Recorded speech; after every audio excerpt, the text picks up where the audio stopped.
I love to sometimes add gold accents and pinstripes to pieces. So for this, you need some painter's tape in various widths. Then you need the gold, whether it be wax or rub and buff, or this is push chalks, pigments, and then you just need some artist brushes.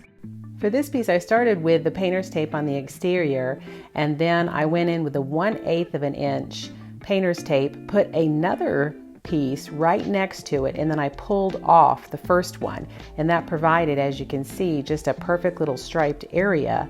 And then I cleaned it up with my 5-in-1 tool, and there I have a perfect little area, a perfect stripe that I can paint in with my gold wax. This particular gold wax does not need to be sealed. It will cure down, but in this particular case, I did go ahead and seal it when I sealed the drawer. I like to pull my tape off as soon as I'm done painting. I usually only have to do one coat on it, so I pull off the tape right away, and then it just gives a nice clean line. Now here you can see I'm just using my finger and I'm going along these carvings, and I'm just kind of creating a little accent there. You can also dry brush it on with a chip brush or an artist brush. I just find that this method allows me not to put it on too heavily.